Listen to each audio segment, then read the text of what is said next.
Und jetzt ist Zeit für klare Worte hier bei uns.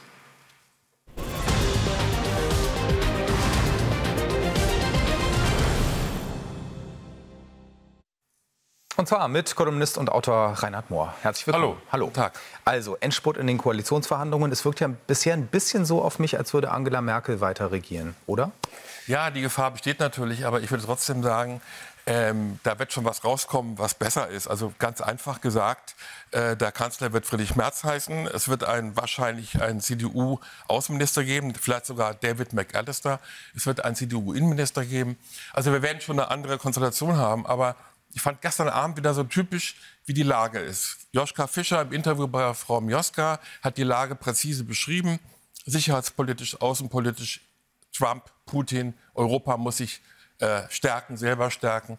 Und dann im ZDF vorher Frau Esken.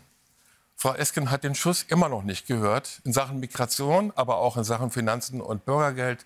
Und es ist wirklich eben ein Grund für die riesige Unzufriedenheit, dass so jemand wie Sie, die im eigenen Wahlkreis im Schwarzwald bei der vergangenen Wahl 12,9% geholt hat, die eine komplette Verliererin ist, die in der eigenen Partei unbeliebt ist, dass sie jetzt auch noch vielleicht ein Ministeramt anstrebt.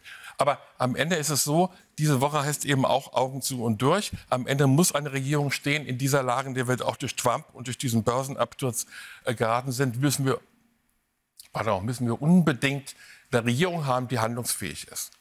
Also im Moment sieht es ja eher so aus, als ob die SPD ihr Programm komplett durchkriegt. Und im Hintergrund wächst die AfD immer mehr und wird immer stärker. Ja. Es ist eben eine Folge dieser Konstellation, dass die Union mit der AfD nicht kann und nicht will. Neuwahlen wären jetzt eine Katastrophe, also 6 Monate völlig ohne Regierung, Hängepartie, sodass sie auf die SPD eben angewiesen ist. Aber ich glaube trotzdem, es gibt noch in dem Lauf der Woche genug Möglichkeiten, ein paar Pflöcke einzuschlagen. Noch ein Punkt, wenn die Regierung dann steht mit den Ministern der Union, dann kann sie agieren. Dann kann man etwa auch an den Grenzen sagen, wir machen ab sofort Kontrollen, die auch Asylbewerber, die illegal reinkommen, ins Land zurückweisen. Also ich glaube, es ist nicht nur eine Frage der Papiere, sondern eine Frage der Praxis eben. Also ein vorsichtiger Optimismus, so würde ich das jetzt mal zusammenfassen. Ja. Reinhard Mohr, vielen Dank für den Besuch im Studio. Bitte.